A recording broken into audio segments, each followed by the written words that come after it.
Buenas tardes para todos. ¿Cómo están? Bienvenidos a nuestro segundo viernes contable.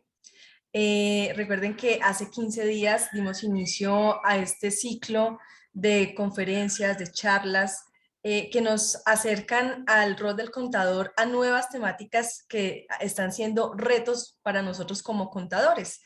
Recordemos que hace 15 días empezamos con cómo el rol del financiero aporta a la gestión sostenible de las empresas.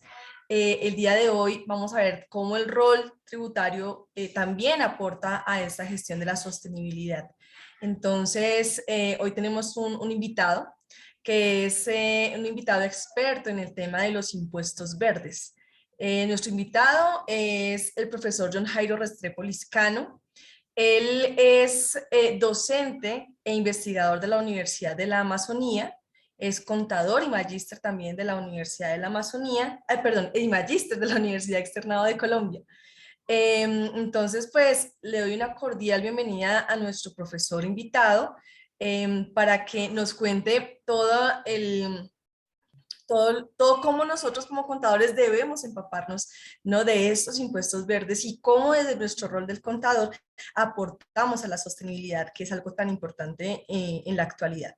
Entonces, pues bienvenido, profesor John Jairo, y entonces te cedo la palabra para que también nos amplíes un poquito tu presentación y, e inicies con los temas que estamos pendientes de escuchar. Muchas gracias, doctora Maribel Albarracín, coordinadora del programa de Contaduría Pública. Un gusto estar acá. También para saludar a la decana María Elena Escobar y al director de la facultad, César Beltrán. Y bueno, a todos los que a esta hora están conectados, estudiantes de Contaduría Pública y asistentes en general. Muchas gracias por la invitación. Yo estoy honrado de estar aquí en este viernes contable.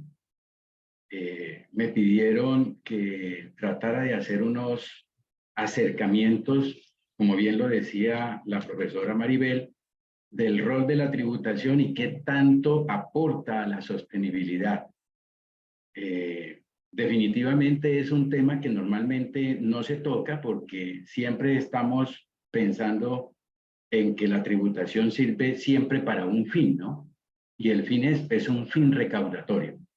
Hoy está más viva que nunca la tributación y los aportes que ésta puede hacer para no solamente la sostenibilidad de los pueblos o de las naciones, sino también cómo a través de la tributación podemos medir, si se puede decir, la calidad de vida de los ciudadanos.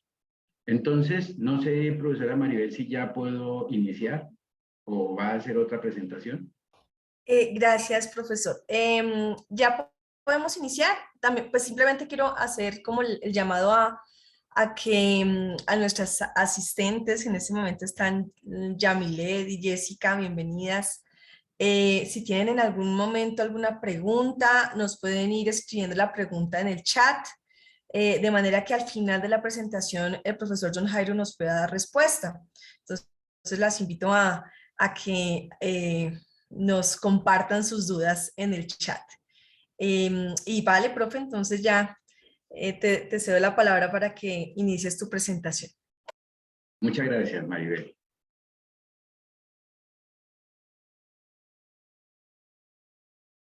El tema de hoy tiene que ver con el nuevo discurso de la extrafiscalidad. Vamos a comprender cuáles son los alcances que sirven para salvar el planeta y la humanidad. ¿Cuál es el contenido? Pues vamos a mirar 5 tópicos. Lo primero, vamos a establecer cuál es el alcance que tiene la cuestión ambiental, la crisis civilizatoria a la que nos estamos enfrentando, la justificación para crear impuestos, qué es lo que hoy justifica verdaderamente la imposición de impuestos en estos estados modernos, el concepto de la extrafiscalidad o lo que comúnmente le llama la tributación ecológica o la tributación ambiental, los avances en el mundo, cómo está avanzando Europa, Norteamérica, Asia, África, y bueno, y nosotros aquí en América y especialmente en América Latina, y cuáles son esos avances que tenemos en Colombia. Ahí está justificada la charla del día de hoy. Vamos a iniciar primero con la cuestión ambiental. Desde la segunda mitad del siglo anterior, nos podemos dar cuenta que hay una crisis o una catástrofe civilizatoria que sacude a la humanidad. ¿Eso qué quiere decir? Que el hombre, desde más o menos después de acabada la Segunda Guerra Mundial, ve ve como la oportunidad de que los países se conviertan en países que quieran el desarrollo. Son países que quieren el progreso, salir de esa hegemonía que ha venido sosteniendo, sobre todo porque hay muchos países de Europa que han sido devastados, entre otras también Japón con la bomba de Hiroshima.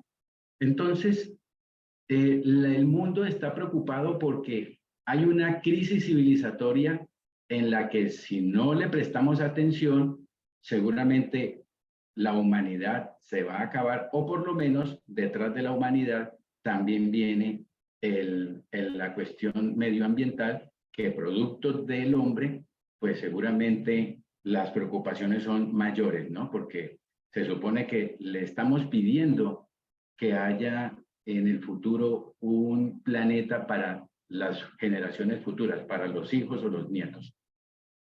El ecocidio, que es provocado por el hombre, se obedece a una racionalidad tecnocientífica económica.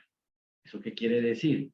Que el hombre, por su deseo de saber, ha universalizado a la naturaleza con pleno dominio sobre ella.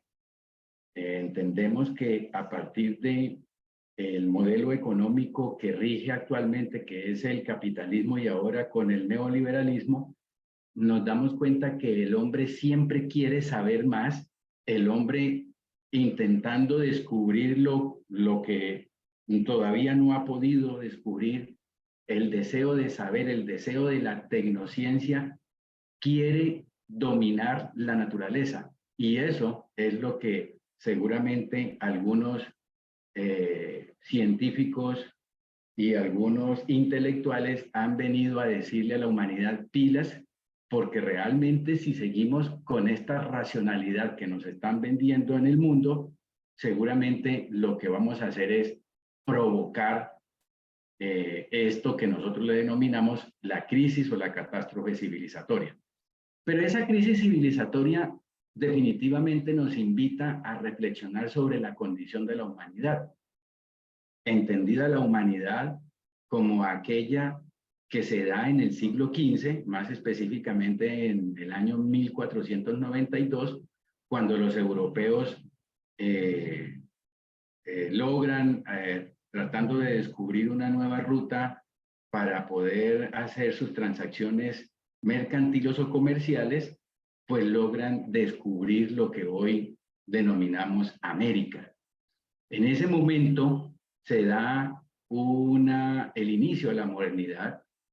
Estos países occidentales que descubren se dan cuenta que en estas tierras hay unas riquezas naturales y sobre todo unas riquezas minero-energéticas muy importantes que le dan paso a la idea del progreso, ¿no? Recuerden que después del siglo XV, XVI y XVII empezamos a tener unos avances en lo que normalmente denominamos avances en la tecnología, avances en la industria y avances en la mejor calidad de vida. Hay muchos inventos, hay muchas personas que empiezan a descubrir mejores cosas que mejoran la calidad de vida del ser humano. Entonces, Enrique Leff, que es un pensador crítico latinoamericano, en el año 2018, él invita a reflexionar sobre esa condición de la modernidad, en especial la idea del progreso, la tecnociencia y el crecimiento sin límites. Nosotros todos los días queremos tener más. Nosotros todos los días queremos vender más. Todos los días queremos producir más. Y eso ha hecho que se capitalice a la naturaleza. Extracciones de minerales y energía, que es lo que realmente se necesita para poder mover las máquinas, ha hecho que el hombre explote, la domine y realmente nos muestra que hay un sistema económico que está acabando con la vida. Pero no solamente los pensadores críticos latinoamericanos, hay muchos, digamos, intelectuales que se han dado cuenta de esto, incluido la misma Iglesia Católica, porque en varias oportunidades, como por ejemplo en el año 1971, en 1979, en el 2009 e incluso en el 2015 con la venida del Papa Francisco aquí a Colombia, ellos se han dado cuenta que hay unos problemas sociales que son producidos por una economía moderna que conlleva la sobreexplotación de los recursos naturales. La Iglesia Católica lo ha venido diciendo y siempre lo repite. En el año 2015, por ejemplo, el Papa Francisco, cuando vino a un encuentro con las comunidades indígenas, lo volvió a advertir y sobre todo porque no solamente lo advierte, sino que es posible que si no hacemos esos cambios, seguramente vamos a agilizar o a llevar a que la destrucción del planeta sea cada día un hecho, una realidad. Ellos también nos piden cambiar los estilos de vida, los modelos económicos y el papel frente al mundo natural que nos rodea. Pero no solamente la Iglesia, también hay organismos internacionales como la ONU, en sus varias reuniones mundiales que han tenido específicamente en el año 1972 con la Declaración de Estocolmo, que le llamaron el medio ambiente humano, la Convención Marco sobre el Cambio Climático firmada en Nueva York en 1992, la Cumbre para la Tierra celebrada en Río de Janeiro también en el año 92, el Protocolo de Kioto en el 97, y bueno, no solamente ellas, la de Copenhague, la de Madrid y todas aquellas que se han podido establecer o hacer alrededor de la problemática que viene. Recuerden ustedes, algunos son muy jóvenes, pero recuerden que hubo una preocupación muy grande con el tema del ozono. Los aerosoles estaban acabando con la capa de ozono y una de estas reuniones se trató específicamente para eso. ¿Qué podemos hacer como naciones y qué herramientas jurídicas y económicas se pueden implementar para que la utilización de los aerosoles, y no solamente estamos hablando de aerosoles como desodorantes, sino también aerosoles en las pinturas y todo lo que se estaba creando alrededor de ello, pues no siguiera dañando y destruyendo la capa de ozono, que finalmente es la capa que recubre la Tierra y que sin ella los rayos solares al contacto con la piel del ser humano puede producir cáncer. Afortunadamente esa etapa se superó. Se puede dar como una prueba de éxito las reuniones mundiales y hoy ya no estamos preocupados por lo que se considera la capa de ozono, sino que ahora estamos preocupados es por otras acciones. En estas diferentes reuniones se estipularon acciones y medidas que los gobiernos se proponen tomar para hacer frente a esas problemáticas medioambientales. Pues bien, el segundo punto tiene que ver con la justificación para crear impuestos. Entonces, ya salimos de las preocupaciones ambientales, ¿cierto? Como aquella que si el ser humano en su necesidad de una economía boyante, en su necesidad de la idea de progreso y desarrollo, necesita de minerales y energía, y por ende la necesidad de extraerlos de la tierra es lo que nos está llevando a la destrucción, pues entonces podemos decir que detrás de esas acciones extractivistas está conduciendo a un desperdicio de agua, está conduciendo a destrucción de los suelos, destrucción de los ríos, contaminación de los mismos, y por ende entonces viene una preocupación medioambiental. Hay unos gases de efecto invernadero que logran, digamos, hacer su proceso de contaminación. El cambio climático se ve todos los días con mayor presencia y en ese orden de ideas, entonces, el ser humano pues sabe que si esto sigue así, muchas regiones costeras y asentamientos humanos que están más cerca a las playas y a los océanos, pues seguramente por los niveles del agua seguramente van a tender a desaparecer. Los deshielos, recuerden por ejemplo en Colombia cómo nosotros vivimos un hecho catastrófico, y creo que si no estoy mal fue en el año 85, con prácticamente borró del mapa lo que hoy, bueno, lo que en su momento era Armero, en el Tolima. Un gran deshielo que hubo en el Nevado del Ruiz terminó en una tragedia que acabó casi con 25.000 humanos. Cuando pasamos a hablar de la justificación de crear impuestos, pues no lo debemos de ver como aquella etapa normal que tienen todos los gobiernos para poder financiar sus fines sociales, ¿cierto? Eso es lo que nosotros sabemos. Hoy, cuando hablamos de política fiscal, varias preocupaciones surgen cuando se crean cargas impositivas y cada modelo económico y cada país tiene sus formas de ver la tributación. Pero cuando hay unas preocupaciones, entonces uno viene y empieza como a preguntarse, ¿la carga que imponen las autoridades fiscales es justa? ¿Es necesario gravar a unas personas y empresas más que a otras? ¿Cuánta tributación se justifica? ¿Existen ciertos límites de la tributación? Son preguntas que normalmente uno nunca se hace. Y el contador público, pues lo único que necesita es saber una técnica para finalmente aplicarla mejor a sus clientes, ¿no? A sus defendidos, a los actores económicos. Pero uno nunca se propone pensar en si la carga que imponen, por ejemplo, los estados es justa.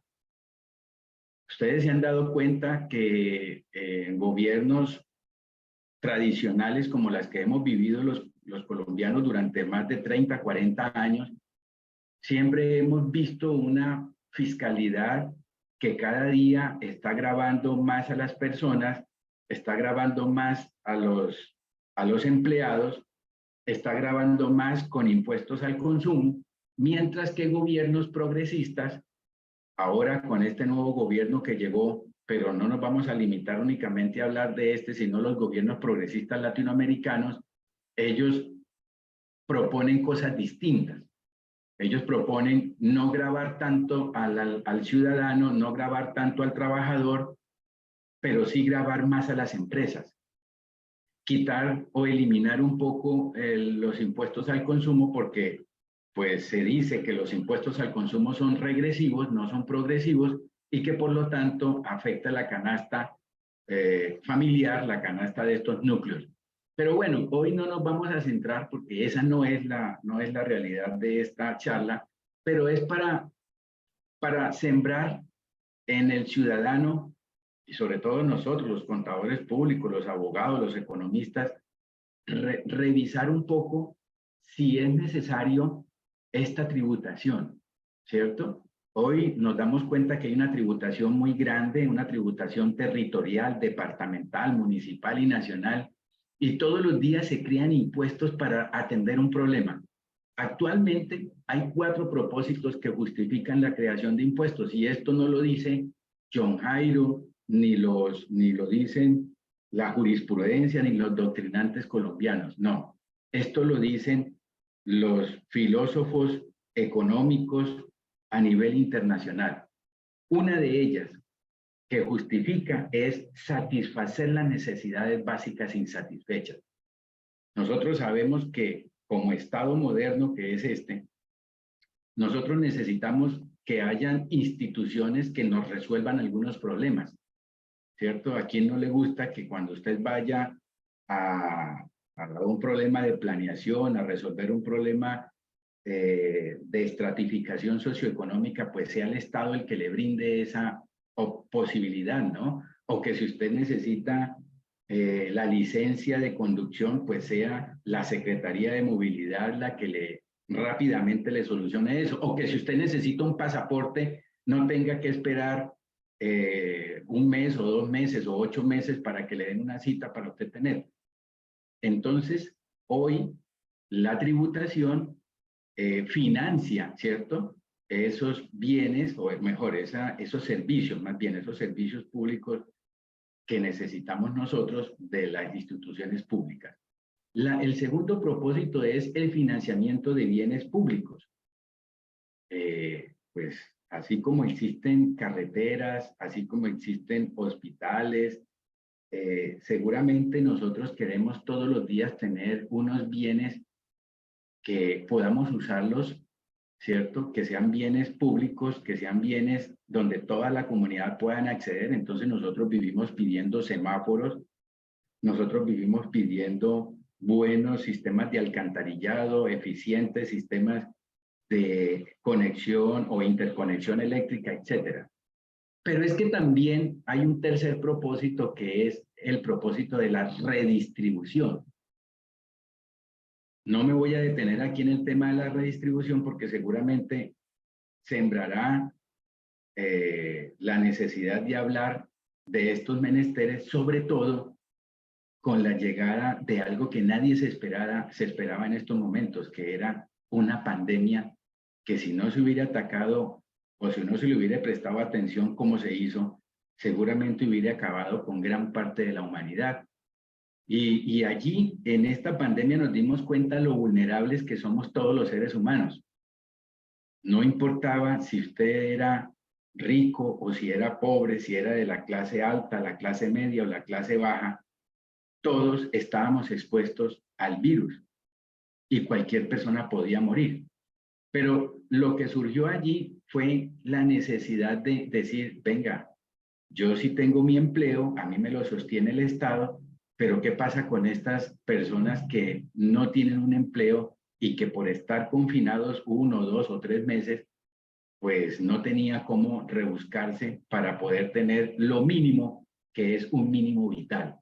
Un mínimo de acceso al agua, a los servicios públicos, a la energía, al gas para preparar las comidas y obviamente un mínimo para poder tener de comer. Eso seguramente lo tendremos que en algún momento, bueno, aquí también hay una gran invitación para los que hacen tesis de trabajos de grado, o tesis de maestría, o tesis de doctorado, hablar de eso, de la redistribución. Y por último, la desincentivación de ciertos tipos de conducta. Y aquí es donde nosotros nos vamos a pegar porque los filósofos contemporáneos se han dado cuenta que la tributación no solamente sirve para los 3 primeros fines, que son los normales que uno siempre, cuando habla de la tributación, siempre se refiere, sino que la tributación debe servir para aconductar el comportamiento negativo del ser humano, no solamente con el medio ambiente, sino también contra su propia salud. Y aquí es donde nos damos cuenta varios tipos de impuestos, por ejemplo, los impuestos al vicio. Nosotros sabemos que hay impuestos que gravan el tabaco, el cigarrillo, la cerveza, los licores, y que si usted sube los impuestos, con eso seguramente van a ayudar a financiar programas sociales, la salud, los hospitales, etcétera, etcétera. Ya vamos a hablar un poco más de eso, pero quería reflejar que esos propósitos que justifican la creación de impuestos, hoy los tenemos que ver con una lupa, ¿no? Esas nuevas discusiones están dirigidas a replantear el poder justificador de los impuestos, ¿cierto?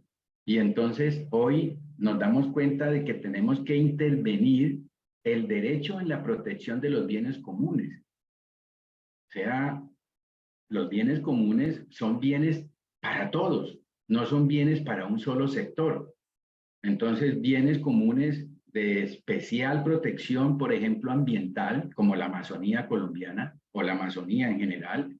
Bienes comunes como, por ejemplo, un patrimonio tan importante que está aquí en el Caquetá, que se llama el río de los 7 colores o Cañocristales. El que haya venido y el que haya tenido la oportunidad se da cuenta que eso es una maravilla. Pero eso se tiende a acabar si nosotros no protegemos esos bienes comunes. El derecho humano al derecho fundamental o colectivo a gozar de un ambiente saludable.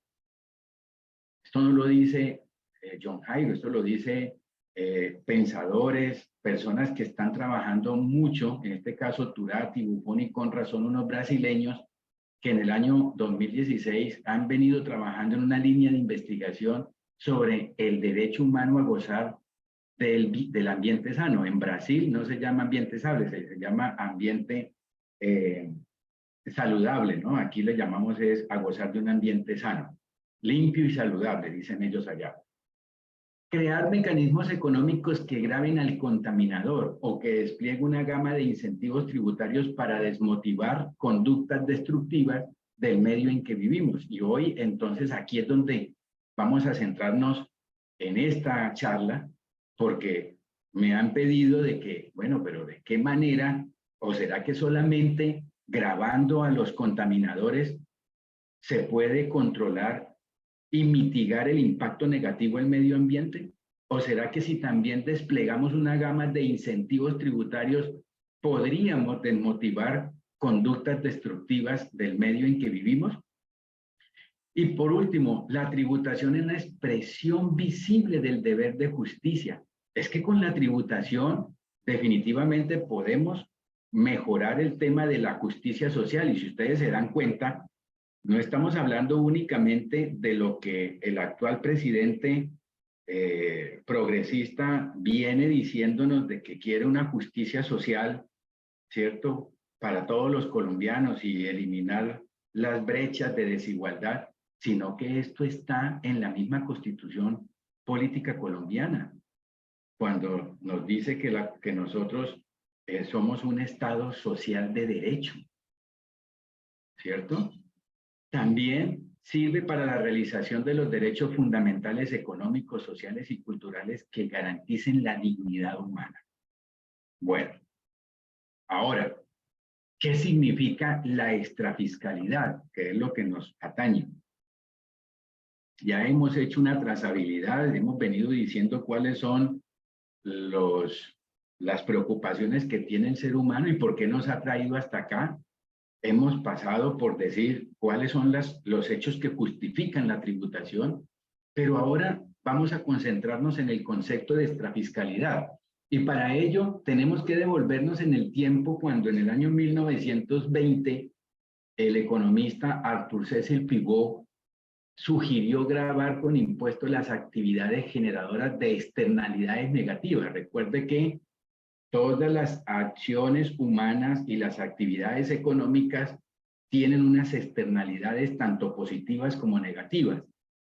Las externalidades positivas pues son las que benefician, ¿cierto? Las que son positivas para el ser humano y para el medio ambiente, pero que también hay unas externalidades negativas que pues, son daños que no son contabilizados, que son daños que se dan para el otro, ¿cierto? Y el ser humano. El otro entendido como el animal, las plantas, el agua, el ecosistema en general. Esos daños no contabilizados los podemos sintetizar, por ejemplo, en una actividad económica como, por ejemplo, las curtiembres. Ustedes saben que las curtiembres, para procesar el cuero, necesita una muchísima cantidad de agua y necesita también muchísimos químicos y tintes que permiten hacer que el cuero no se tueste, ¿cierto? Que el cuero sea un cuero dócil, que sea un cuero suave y que le quitemos todos las impurezas para que quede un cuero apto para poder hacer todo lo que ustedes se puedan imaginar a partir del cuero. Entonces se hacen bolsos, se hacen carteras, billeteras y demás elementos o productos. Pero resulta que las curtiembres son unas actividades económicas altamente contaminadoras, porque si la empresa no procesa a través de una petar, ¿cierto? A través de una planta procesadora para descontaminar las aguas y que finalmente las aguas sean vertidas a las fuentes hídricas, por lo general un poco descontaminadas o ojalá que sean potables, pues las empresas terminan botando esos líquidos que terminan haciendo que las fuentes hídricas estén totalmente contaminadas. Y ahí podemos darnos cuenta, por ejemplo, cómo el río Bogotá es un río en el que usted no se puede bañar, porque sencillamente, si usted llega a bañarse en el río, en ciertas partes del río Bogotá, obviamente no en todas, pues usted va a terminar contaminado y va a tener que ir donde el médico porque eso le produce a usted muchos problemas. Otro ejemplo que ustedes lo han visto y lo han vivido es, por ejemplo, la planta que queda, si no estoy mal, queda en Boyacá, que es una planta procesadora de asbesto, ¿cierto? Y su proceso de elaboración de tejas de Eternit o todo lo que tiene que ver con elaboración de pastillas para los frenos que se hacen a partir de asbesto. Ustedes se dan cuenta que ese polvillo que es imperceptible al ojo humano, ese polvillo termina en el aire y las comunidades que viven alrededor de ese polvillo, de esa planta, pues terminan enfermas, sencillamente porque ahí hay una afectación a la salud de alguien que no contabilizó, y miren aquí la importancia del contador público, no contabilizó los daños que pueden generar no solamente al ser humano, sino también al otro, ¿no? Al no humano. Con el transcurrir del tiempo, el tributo se fue dotando de fines adicionales y uno de ellos, pues ya lo hablamos, son las externalidades negativas y las positivas. Nosotros nos vamos a concentrar en esas externalidades negativas, pues porque la producción es la que realmente compromete el estado y la calidad de los recursos naturales. Pero no solamente estamos hablando de esas actividades dañinas y contaminadoras, sino que estamos hablando de una actividad que es la actividad extractivista, que no solamente produce externalidades que tienen que ver con contaminación, sino también externalidades sociales, sanitarias, ecológicas y territoriales. Hoy nos damos cuenta, por ejemplo, aquí en el Caquetá y bueno, en gran cantidad del país donde hay extracción de minerales ilegales, pues a estas empresas que son ilegales no les importa despojar a los colonos, a los campesinos de sus tierras con tal de ejercer su actividad extractivista. Entonces, fíjense que no solamente estamos hablando de una simple actividad pequeña o no pequeña, sino estas actividades extractivistas de las que los gobiernos progresistas hablan de ponerle un poco de coto, ¿no? De ponerle cuidado. Esta figura no se propone solamente en la obtención de ingresos bajo el sistema de tributación ambiental. Es posible preservar y perseguir el interés humano en la tributación, no de manera individual, sino de manera colectiva. Entonces, no estamos hablando de que la extrafiscalidad persiga la obtención de ingresos. Es que es claro y evidente que la tributación, cualquiera que sea su fin, siempre va a necesitar de recursos, porque si no, entonces no iríamos a la figura de la extrafiscalidad o de la fiscalidad, sino que nos iríamos a otros tipos de herramientas financieras y económicas o jurídicas, como por ejemplo la norma. Usted con la norma, el Estado con la norma puede sencillamente expedir un decreto o una ley y decir no se vuelve a extraer minerales y punto. Pero como la idea es que exista una herramienta económica que le permita la obtención de ingresos, pues también debe perseguir otros, ¿no? Y otros fines. ¿Y cuáles son? Perseguir el interés humano en la tributación. El Estado utiliza entonces la tributación como un instrumento de intervención en la sociedad, y claro que sí, eso es indudable, cuyo funcionamiento es idéntico al de la tributación tradicional. Puede aumentar la carga tributaria cuando se está en presencia de un agente contaminador, o sencillamente puede liberar o disminuir cuando crea que el impacto medioambiental ha cedido. Entonces, pues efectivamente, si yo sé que, por ejemplo, vamos a explorar un escenario hipotético donde ya no aparezca la tortuguita con esa imagen de la tortuguita con un pitillo aquí en la nariz porque en el mar se topó con un pitillo y se le entró en la nariz y por culpa de ese pitillo el animalito no pudo sobrevivir, o el animal que se enredó con un plástico y entonces pues está a punto de morir. Aquí lo que queremos es que con la tributación pueda servir para que se aumenten las cargas cuando nos demos cuenta que estamos en presencia de un agente contaminador muy alto, o sencillamente darle unos privilegios cuando creemos que estamos salvando el planeta.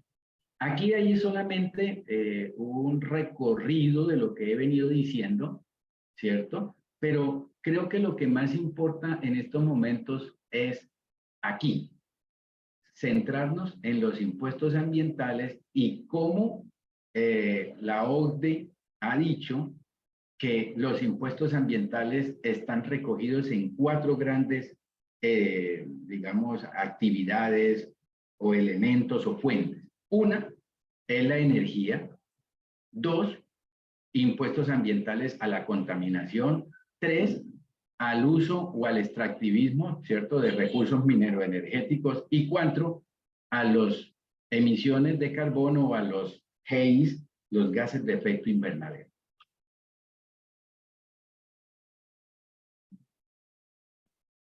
Paso, vamos a ver.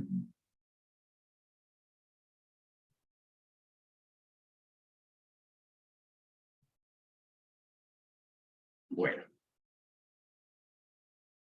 vamos a mirar cuáles son los avances en el mundo, ¿cierto? Los avances que ha tenido el mundo frente a la implementación de tributos verdes o tributos ambientales, o como nosotros decimos, tributos ecológicos. Y aquí nos podemos dar cuenta, por ejemplo, cómo Norteamérica y Australia, y esto quiero ser enfático, esto ha sido un resumen de lo que la línea de investigación aquí en la Universidad de la Amazonía, que se ha preparado para estudiar estos elementos que son tan importantes.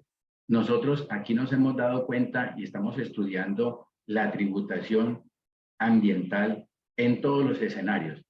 Y hemos sacado varios países que creemos que vamos a aprender un poco de las cargas fiscales que ellos tienen para evitar que el planeta Tierra se destruya. Uno es el impuesto al carbono, que está en países como Canadá, Estados Unidos, México y Australia. Este impuesto al carbono se debe a la emisión de los gases de efecto invernadero, que es la principal causa de la crisis climática. Cuando ustedes miran aquí, por ejemplo, yo no lo quiero decir porque para eso ustedes están viendo la pantalla, y por favor me confirman si es cierto. Yo no sé si estoy hablando aquí. Creo que sí, ustedes están ahí apreciando. Sí, profe, sí, aquí Muchas estamos gracias. escuchando y viendo la pantalla, sí, señor. Ok, Señor. ok, sí, no había preguntado y estaba como diciendo, bueno, ¿será que estoy hablando solo? No, señor, estamos muy atentas, muy interesante. Gracias, gracias. Nos damos cuenta, por ejemplo, nosotros quisimos con unos jóvenes investigadores, también son compañeros de ustedes, colegas, contadores públicos, y con unos docentes muy juiciosos, queríamos saber si ese instrumento fiscal estaba enfocado a recaudar recursos, no sé si ustedes ven aquí cómo muevo yo el cursor, o simplemente si es para internalizar los costos, ¿no?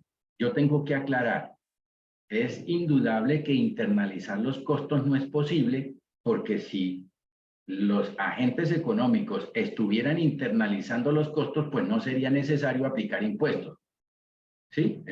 Por ejemplo, si las tabacaleras, estas grandes fábricas de cigarrillos y tabacos en el mundo, tuvieran en cuenta en el precio del cigarrillo y del tabaco lo que tendrían que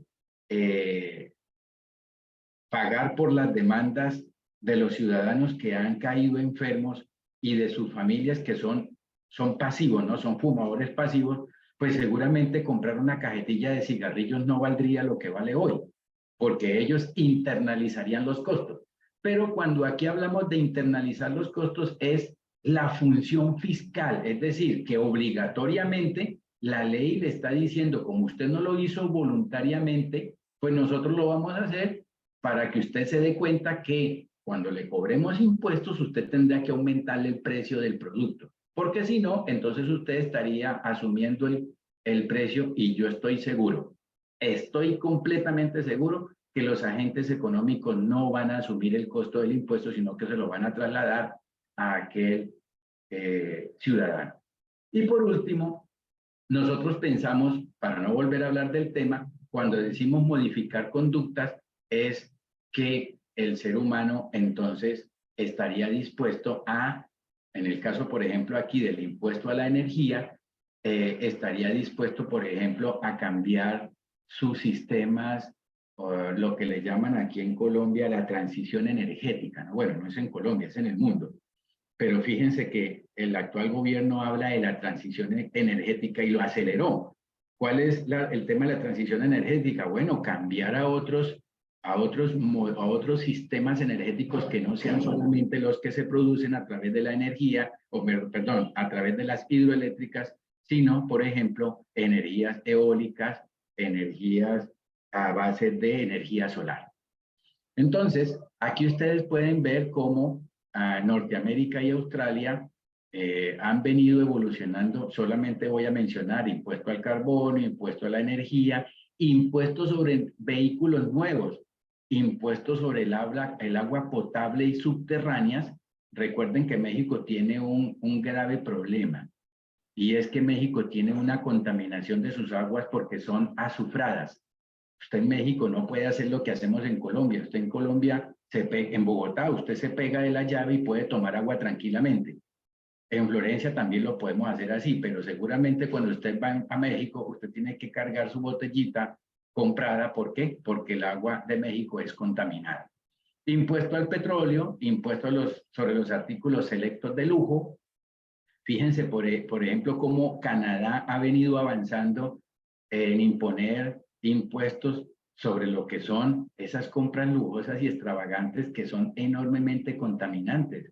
Entonces, un Rolls Royce que lo hacen a mano, un vehículo Rolls Royce, utiliza grandes cantidades, por ejemplo, de madera, ¿cierto? Y no es cualquier madera, son maderas supremamente costosas, maderas que ya están extintas, pero que ellos, para darle un toque de originalidad al Rolls Royce, sencillamente mucha gente las compra porque son exclusivas, ¿cierto? Y entonces Canadá dijo, venga, pero pues yo creo que aquí es bueno que se le ponga un impuesto sobre esos artículos selectos de lujo. Hay una tasa de manejo de los desperdicios, bueno, eso es en Norteamérica, pero es que Sudamérica también tiene impuestos.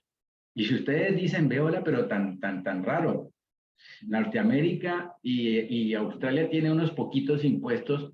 Fíjense que aquí en Sudamérica sí hay impuestos. Bueno, nosotros hemos avanzado mucho en ellos. Tenemos el impuesto al carbono, tenemos impuesto a la energía, tenemos impuestos de productos industrializados, impuestos a los vehículos, a las bolsas plásticas, a los residuos sólidos, a los residuos áridos, al combustible, emisiones de nitro y azufre, a la minería. Miren, por ejemplo, cómo Chile, que es un país reprimarizador de la economía a base del extractivismo de minerales y energía, ellos entendieron que había que colocarle un impuesto a la minería.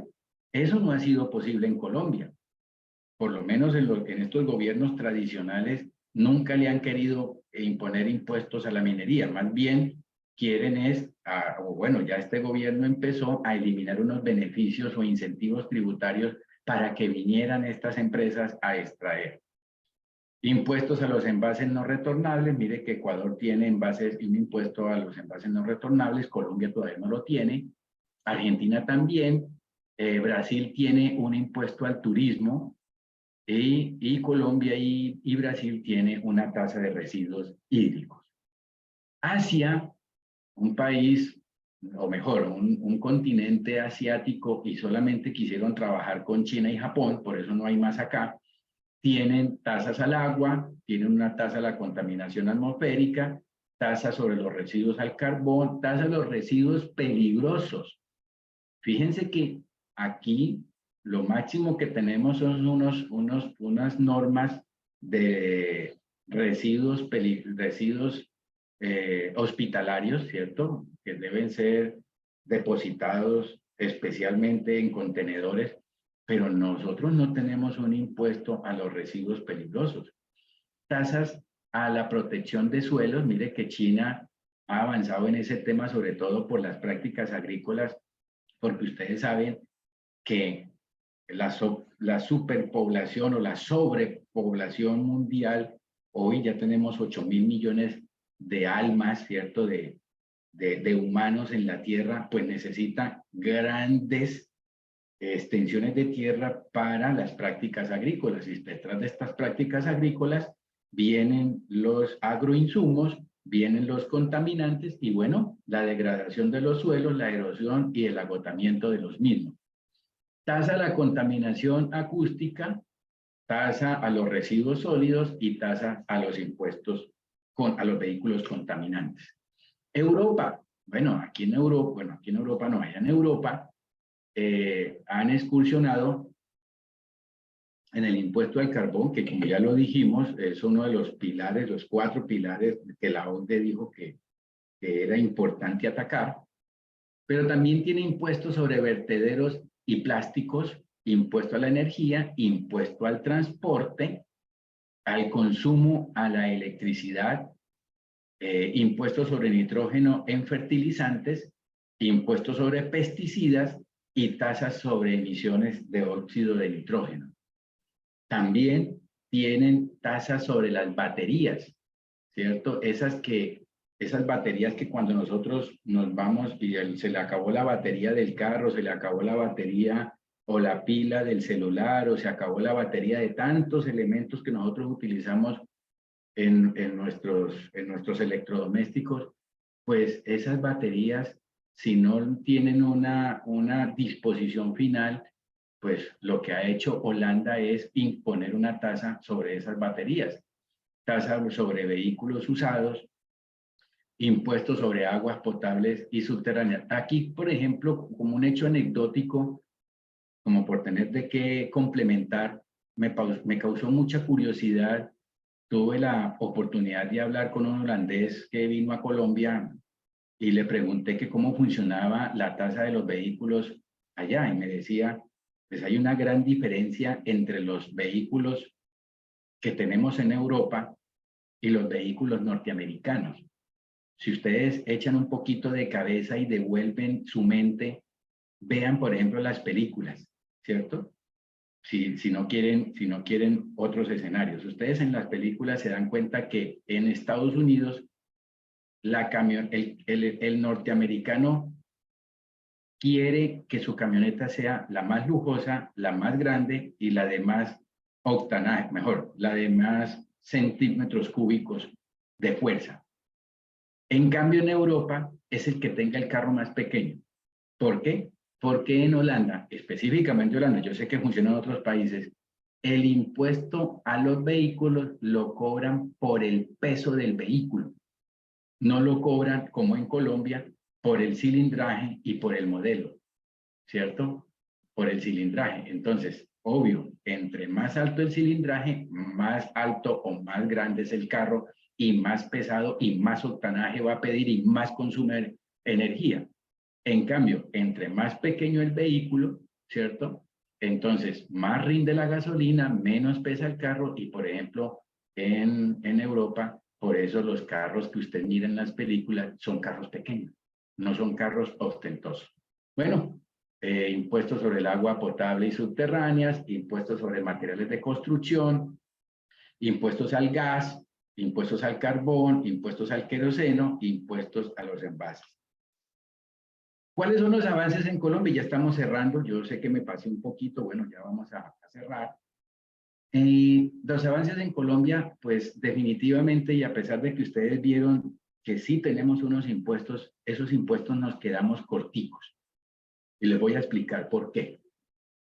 La relación entre la crisis ambiental y las medidas tributarias no están suficientemente desarrolladas en el caso colombiano. ¿Por qué? Porque resulta que en el caso colombiano nosotros venimos de una ley, la ley 93 y anteriormente la ley 93 del año 94, que es la ley 99 del 93, que es la ley de recursos renovables. En esa ley solamente nos habla de las tasas retributivas y compensatorias. Ahí no nos habla de ningún impuesto. Nos dice tasas retributivas y compensatorias. Y entonces nosotros, recuerden, yo soy contador público, soy abogado. Nosotros hemos tenido unos problemas enormes para entender la diferencia entre una tasa y un impuesto. Y hemos intentado descubrir por qué tenemos ese problema de diferenciar la tasa del impuesto.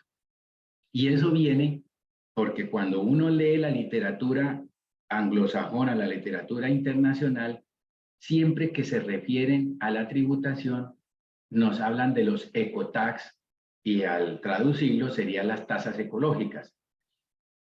Como también los impuestos ambientales o medioambientales, que normalmente siempre se refieren a impuestos medioambientales o tributación ambiental. Aquí, en países de habla hispana, lo hemos titulado como impuestos verdes o impuestos ambientales. Siempre pensando en que el género en Colombia debería ser tributo y las especies deberían ser impuestos, tasas y contribuciones. Eso es lo que nos enseña la literatura internacional y la literatura doctrinal. El tributo es un género y las tasas, los impuestos y las contribuciones son sus especies. El profesor emérito y doctor en jurisprudencia Bravo Arteaga encontró esas fisuras en la redacción del artículo 338. Recuerden que el artículo 338 nos dice que solamente en tiempos de paz el Congreso, las asambleas y los consejos municipales podrán crear contribuciones fiscales y parafiscales. Y allí ya nos dijo, podrán crear contribuciones. ¿Eso qué quiere decir? Que puso a la contribución como un género. Él debió haber dicho, solamente en tiempos de paz el Congreso, las asambleas y los consejos podrán crear tributos. Y cuando habló de contribución y lo puso como un género, digamos que se confundió con su especie, impuesto, tasa y contribución. Entonces, cuando hemos hecho esa diferenciación, ¿cierto? Que no es lo mismo decir contribución como género a contribución como especie, y sabiendo que nosotros tenemos esa pequeña fisura en la redacción de ese artículo 38, y bueno, todas las que se siguen a nuestra Constitución, pues uno termina diciendo que no es lo mismo gravar con un impuesto al consumo de las bolsas plásticas que gravar con una tasa ambiental la apropiación de los recursos naturales, que en este caso la ley 99 del 93 lo trae muy bien definido porque son las tasas retributivas y compensatorias y que sirve para para darle recursos a las corporaciones autónomas regionales para que defiendan el medio ambiente, para que la utilicen en la renovación, la conservación y pues atiendan esos problemas medioambientales. Algunos apelan a la ecología para decir que no debería seguirse llamando medioambiental o tributación ambiental, sino que debería insistirse en el ecologismo. En el tema del ecologismo, para decir que no es una relación antropocéntrica. Recuerden que nosotros siempre, cuando hablamos pensando en el ser humano por encima de la naturaleza. Y los ecologistas nos han dicho, no, nosotros no somos ni estamos por encima de la naturaleza. Nosotros pertenecemos, ¿cierto?, a la naturaleza. Por lo tanto, nosotros no deberíamos pensar en el medio ambiente humano, sino que deberíamos pensar en el otro.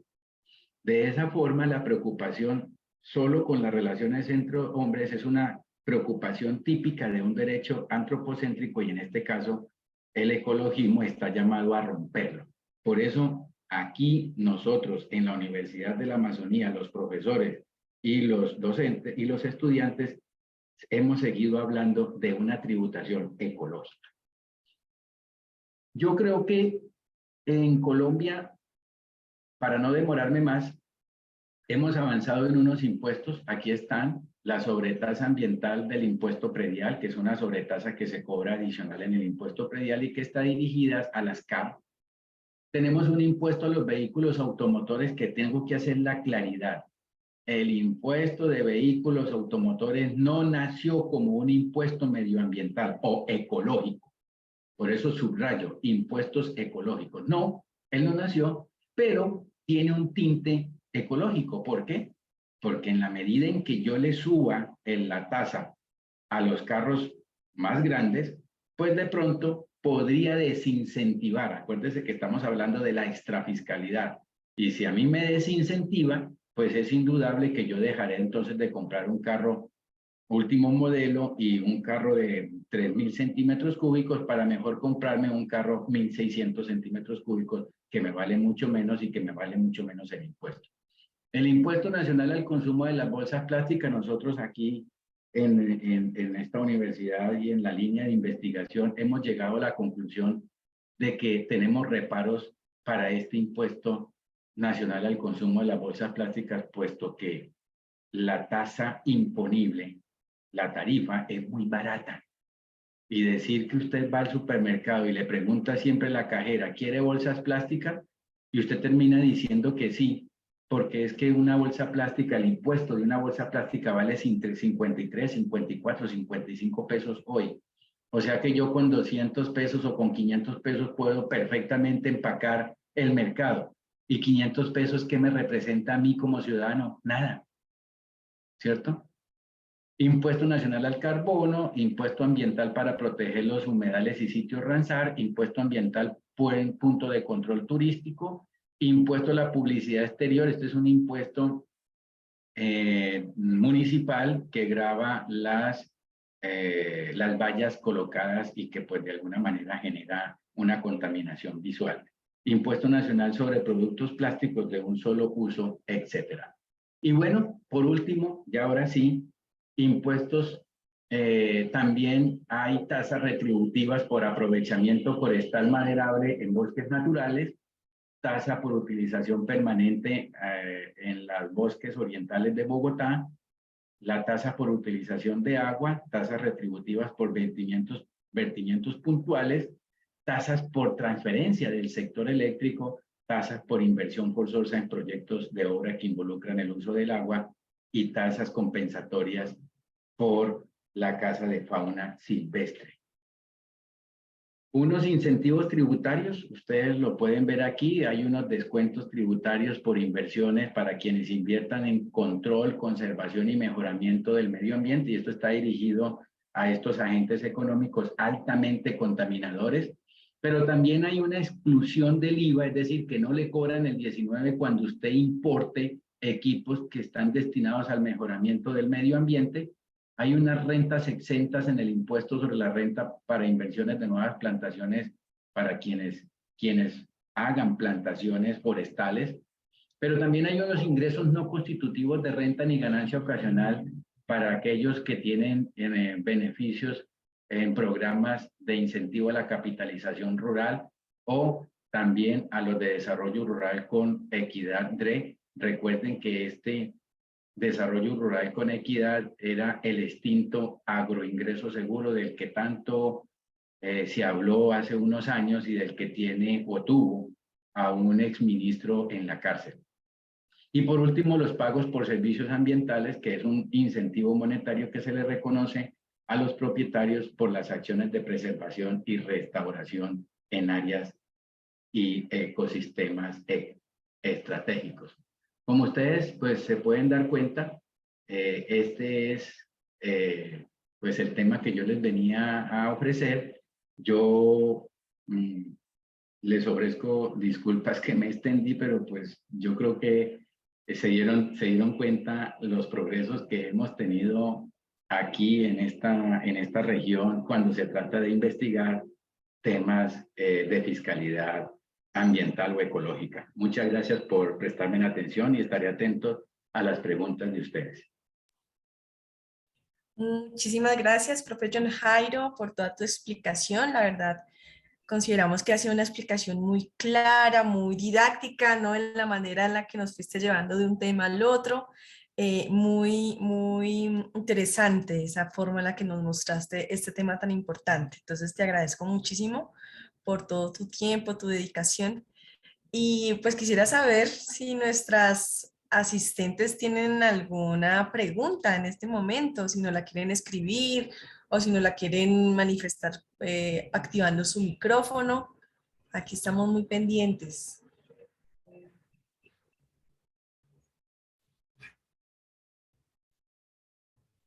Parece que no hay muchas preguntas. Bueno, mientras se animan a hacer alguna pregunta, profe, yo quería saber si tú de pronto cuando has leído si has tenido la oportunidad de leer el proyecto de la reforma tributaria, ¿has encontrado nuevas como propuestas de impuestos verdes para Colombia? Sí, sí, efectivamente. Y no solamente nuevas propuestas de impuestos verdes, como por ejemplo el impuesto a las bolsas plásticas de un solo uso. Si bien es cierto, y estos temas, digamos que la nueva reforma tributaria pues es propuesta por un gobierno nuevo, progresista, que quiere cambiar y que quiere cambiar el rol de la tributación en favor de la desigualdad, de la justicia social y de lo ambiental. Son propios y claves de los gobiernos progresistas, pero para no tocar tantos esos temas, la pregunta puntual es, ¿se pudo o intentaron hacerlo? Claro que sí, lo intentaron hacer. Lo que pasa es que no es fácil. El primer impuesto es el impuesto a las bolsas plásticas de un solo uso y no tiene que confundirse con el impuesto al consumo de las bolsas plásticas, porque es que el impuesto al consumo de las bolsas plásticas grava las bolsas entregadas en los supermercados. En cambio aquí es para aquellos importadores o productores de bolsas plásticas que les van a imponer un impuesto por primera vez, por única vez. Esto es un impuesto monofásico que se da en esas estancias de la actividad mercantil. Ya después no se da. Y en el caso del extractivismo, lo que propuso este nuevo gobierno es acabar con los incentivos tributarios para las actividades extractivistas mineroenergéticas. Entonces se fueron unos beneficios que tenían los exploradores y explotadores de minerales y energía para efectos y llamar a lo que normalmente siempre le dicen, atraer la inversión a nuestra región, ¿cierto? Entonces, yo le escuché a un gran amigo, creo que sí, es el doctor Rubén, bueno, no solamente el doctor Rubén Vasco Martínez, sino también a otro que alguna ocasión lo escuché y él decía, siempre nos han dicho, nos han manifestado que con el cuento de que si le ponemos impuestos a las minerías y a la energía, muchas de las empresas se van a ir. Y es que no es cierto. Así como algunos se van, otros están dispuestos a pagar el impuesto con tal de sacar provecho de estos minerales. Entonces, sí hay. Y hay dos que, si bien es cierto, no es para atacar, o mejor, para prevenir un daño medioambiental, sí son para prevenir un daño en la salud humana. Y son dos impuestos. El impuesto a las bebidas azucaradas y el impuesto a las comidas chatarras, pero que en Colombia le llamamos las comidas ultraprocesadas.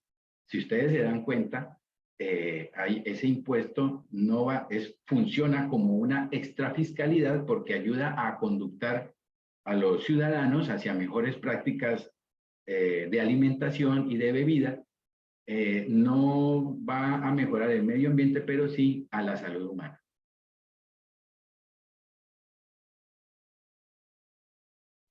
Vale, profe, gracias. ¿Alguna asistente quisiera preguntar en este momento? ¿O todavía no hay más preguntas? Bueno, tal vez no. Profe, y ya como para finalizar, quería que nos dejaras de pronto como un mensaje, como una invitación a los contadores para que cada vez estemos como más comprometidos con esta como lucha, ¿sí? Para frenar el cambio climático y que desde este rol tributario pues podemos hacerlo, podemos aportar un granito de arena. Entonces quisiera, profe, que nos dejaras como ese invitación o mensaje final para todos. Bueno, gracias. Sí, estos temas son temas que vienen o que la hemos venido desarrollando a partir de la humanización, no solamente de la tributación, sino también la humanización de la contabilidad, por decir algo, ¿cierto? Las nuevas programas multilaterales internacionales siempre están tratando de generar nuevos programas que permitan llevar a la sostenibilidad, a la sustentabilidad y a tener un planeta digno para las generaciones futuras, ¿cierto? Que las generaciones futuras alcancen a tener un lugar digno para vivir, en condiciones, por lo menos, en condiciones normales como las que estamos viviendo hoy en día. ¿Eso qué significa? Que programas como los Objetivos del Desarrollo Sostenible, la economía circular y la extrafiscalidad como instrumentos económicos al servicio del Estado para recolectar dinero, pero también para generar cierta conciencia en el ser humano, es muy importante. Entonces, no hay que esperar a que nos cobren impuestos para entender que tenemos un planeta que todos los días se está acabando.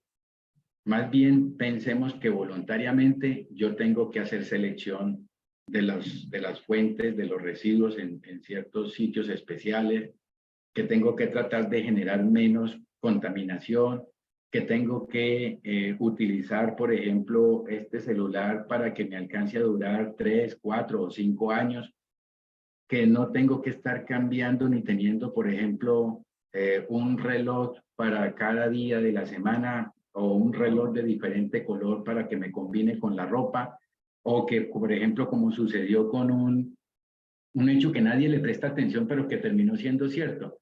Los bogotanos creyeron que colocando el pico y placa se iba a solucionar un problema de contaminación ambiental por tanto carro circulando en la ciudad, pero lo que generó fue un efecto contrario. La gente empezó a comprar otro carro, ¿cierto? Que tuviera placas distintas. Entonces yo tenía un carro par, entonces yo voy a tener un carro impar.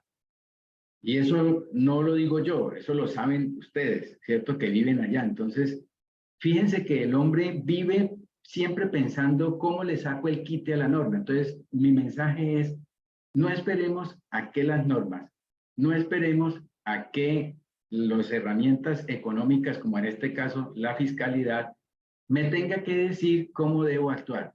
Yo tengo que, por mi propia iniciativa y por mi propia voluntad, hacer un cambio y enseñarle a mis hijos, enseñarle a mis estudiantes, ojalá, por ejemplo, un estudiante o un contador público egresado de la universidad externado pudiera proponerle a su cliente y decirle, venga, tengamos en cuenta estas externalidades negativas por el proceso económico que usted está generando.